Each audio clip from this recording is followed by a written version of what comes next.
So this super weird out of touch guy, Mark Darrah, made a video complaining about gamers. Mark Darrah, an ex-dev from Bioware. And what's even more hilarious is how he's getting all upset in the comments of that video, which we're definitely going to be taking a look at. He's like rage responding to people. It's great entertainment for us. First, a little more info on Mark Darrah. So yeah, once again, this guy is an ex-dev for Bioware, although apparently he was brought back to do some consulting on Veilguard. That's what some people are saying. If that's true, that's hilarious. What we do know, however, is that he was at the very least attempting to prop up and defend Veilguard. For example, Rock, Paper, Shotgun here as a headline.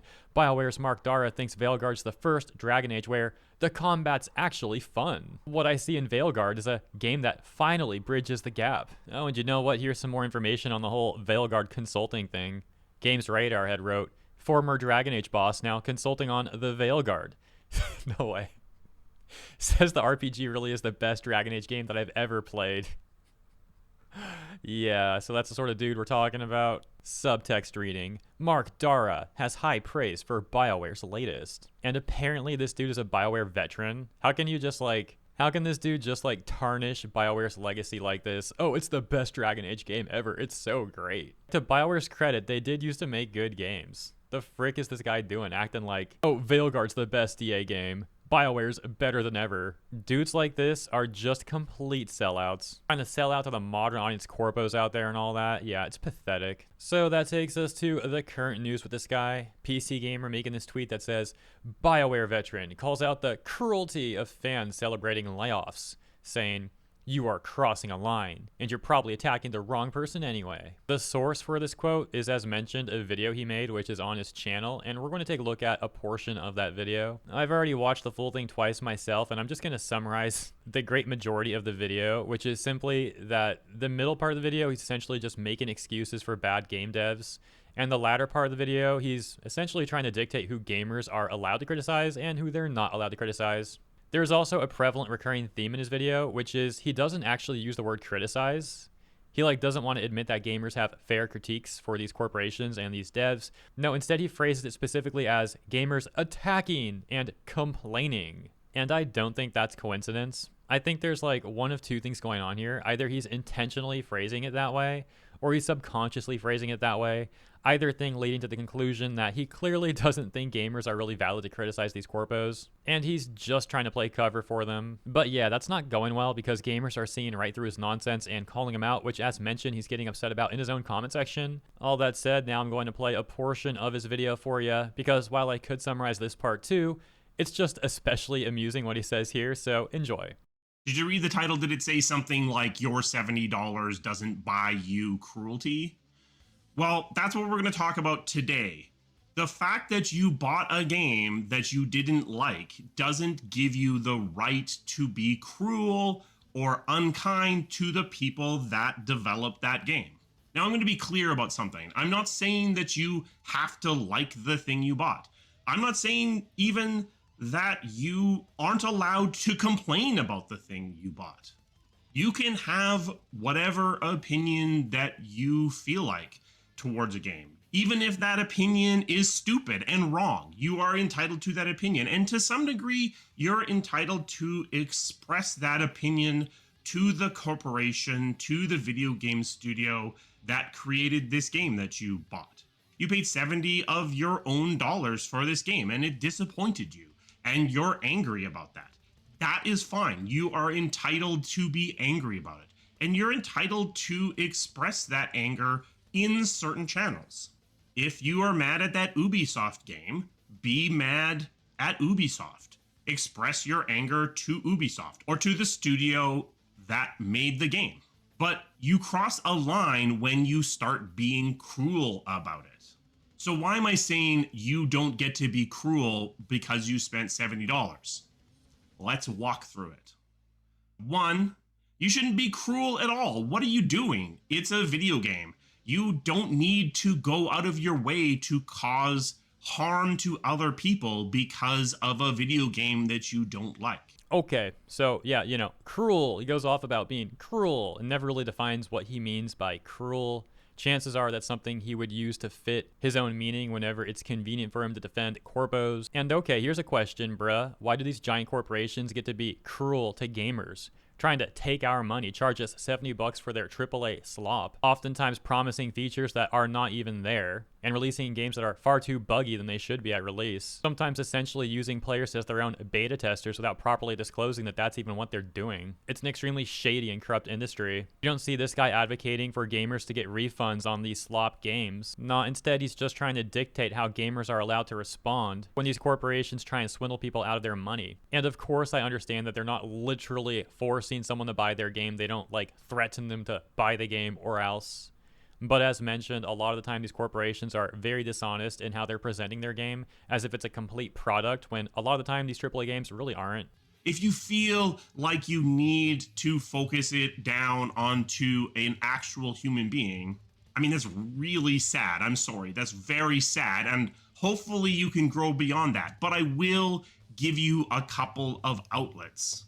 If you need to complain at a human being, I'm going to say you don't get to go lower than the first person in the credits. Yes, the complaining police over here. Oh, you don't get to do this. You can only do that. And an important thing to take note of is how he's not providing any examples. Like, what is he even specifically talking about here?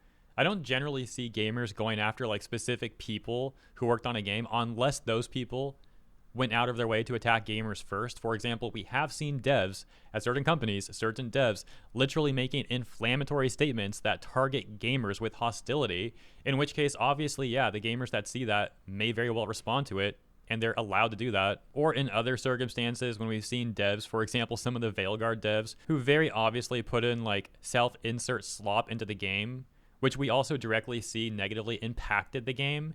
Yeah, people are allowed to criticize those choices and the people who made them. Just because you're a game dev doesn't mean you're free from criticism and, oh, you can't criticize me. You can only criticize the first name in the credits. Be a human being, have some empathy, and stop being cruel. Stop throwing a party because a bunch of people lost their jobs. Because you don't know the circumstances that resulted in the thing that you're mad at. People deserve some grace. People deserve some empathy from you. And if you can't provide that, then stay off the internet completely. Yeah, the lack of self-awareness with this guy, man, is pretty astonishing. Telling us to stay off the internet, that's what he should be doing, really. Like, he's just making terrible points and making himself look like a fool.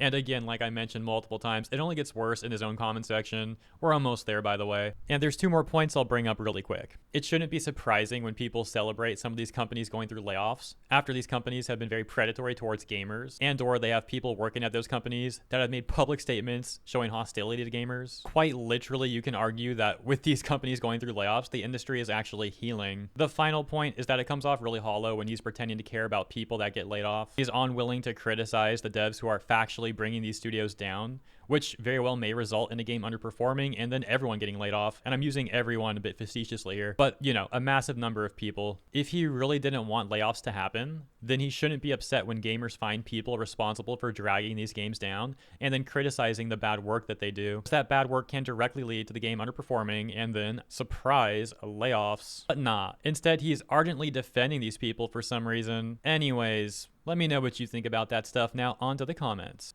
A top comment reads, "A simple bill of $70 gives me the right to critique a product."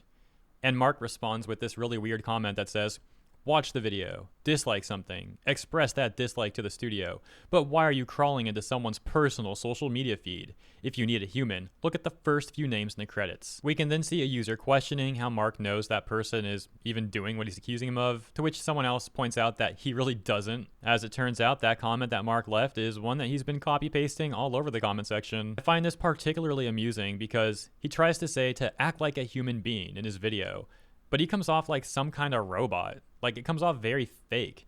And then he's just copy-pasting slop in the comment section. I think this guy should take his own advice. Like, bro, try and act like a human instead of a bot. Oh, look, here's a comment he left that's actually not just a copy-paste. This user says, "You have never once called out your colleagues for their cruelty."